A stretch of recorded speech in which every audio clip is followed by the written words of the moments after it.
It's the morning after the night before and the Giro d'Italia 2024 is over. Tadej Pogačar ticked off the start of his Giro Tour double in emphatic fashion. Jonathan Milan proved he is one of the fastest men on two wheels. Julian Alaphilippe had a career resurgence. Decathlon AG2R picked up even more wins to continue their incredible 2024, and Geraint Thomas made the podium at the ripe old age of 38. But outside of those headlines, there was so much more to unpick from what was a great 3 weeks of racing in Italy, in what is the most beautiful Grand Tour of the year. And so in this video, I'll be reviewing the highlights and lowlights of the Giro d'Italia 2024. And where else to start with the dominant performance of a certain Slovakian rider, Tadej Pogačar, and his incredible team, UAE Team Emirates. Pogačar ended the Giro with a time gap of 9 minutes 56 seconds over his closest rival, Dani Martinez. He also finished the race with 6 stage wins to his name. So much had been made about the apparent lack of strength of Pogačar's support team in the lead up to this year's Giro. But if that was a weak team, then I would dread to see what he would have done with a stronger team behind him.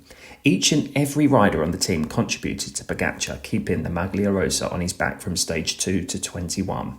And whilst the support was evident in the mountain stages and in protecting their leader in the sprint stages, Pogačar proved his dominance when left to his own devices, winning the first TT of the Giro and coming in a very close second place on the second TT.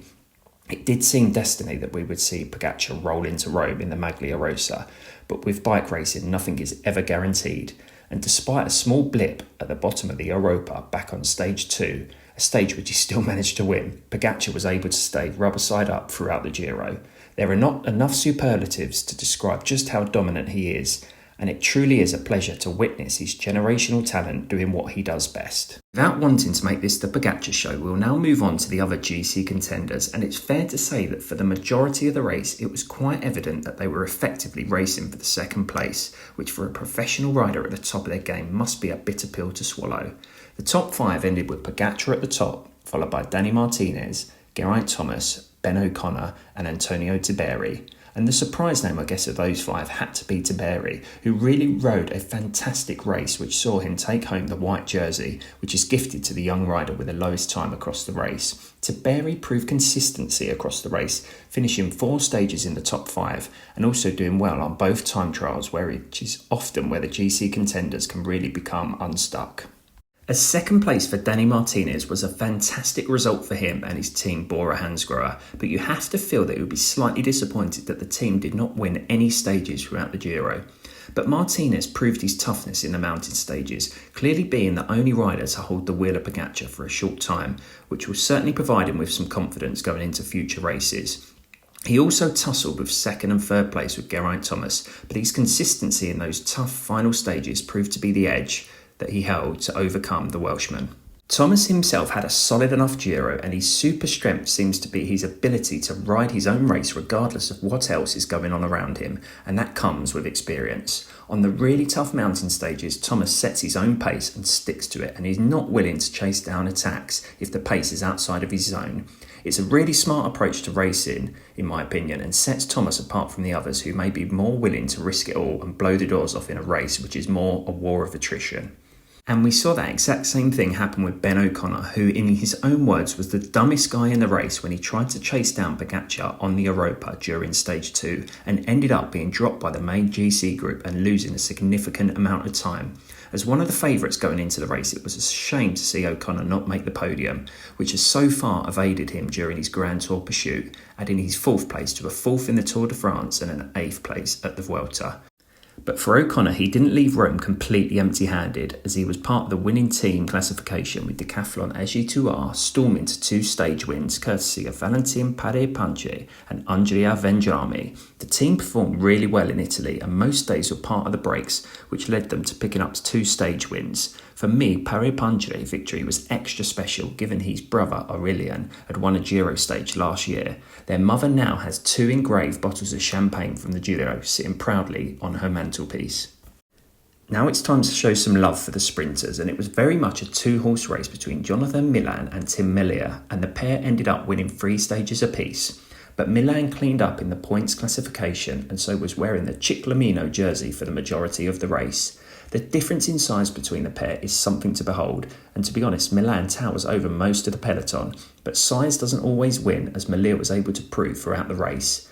Power for power, Milan clearly holds the advantage, but Malir appears able to close the line better and also utilise his sprint train slightly better than Milan, which really does make for exciting finishes to the sprint stages.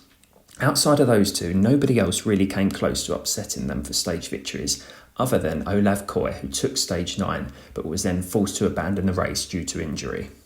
One of the highlights of the Giro for me was a true bromance which was born between Julian Alaphilippe and Mario Maestri, and it was beautiful to watch. The unlikely duo formed a bond during stage 12 when they went clear of the peloton with about 100k to go.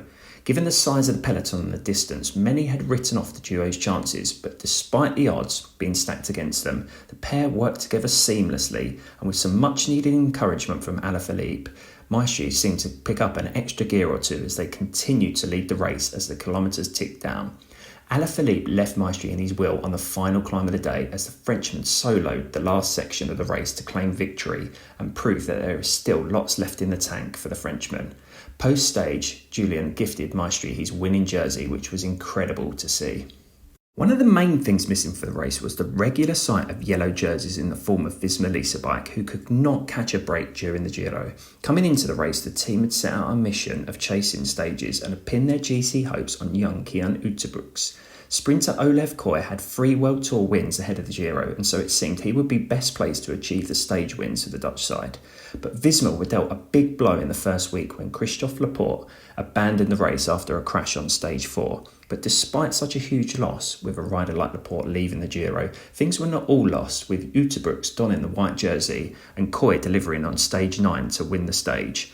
But just 24 hours afterwards, Koy was forced to abandon the race due to illness, which then hit Uterbrooks, and he also had to leave the race. A sad visual of only 4 killer bees on the team presentation in Rome showed the impact of a Grand Tour on what was last year's most dominant team in racing.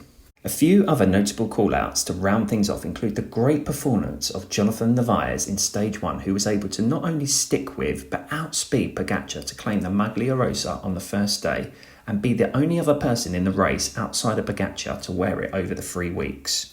Another huge moment was stage 17 when we got to see a fantastic performance from Georg Steinhauser, who was able to ride away from the break and claim a stage win in his Grand Tour debut. The German rider had a fantastic Giro, finishing 3rd on 2 stages and then winning atop of the Passo Brocon to deliver a much-deserved stage win for EF Education, who was such an active part of every stage of the race. Another impressive debut was Group Bardiani's Giulio Pellizzari, who was runner-up on stage 16 to Tadej Pogacar. The 20-year-old Italian rider rode such a fantastic race that even Pogacar had to tip his cap to him and awarded him with a Maglia Rosa off of his back as a reward to the hard work he had put in on that stage. So whilst the dominance of Pogacar was expected going into the Giro, as always, a Grand Tour provides so much more when you dig a little deeper. Everyone will leave the race with their own memories of heroic efforts and incredible feats of strength, and as I mentioned earlier in this video, I truly believe it is a pleasure to watch the generational talent of Tadej Pogacar doing what he does best. Ciao.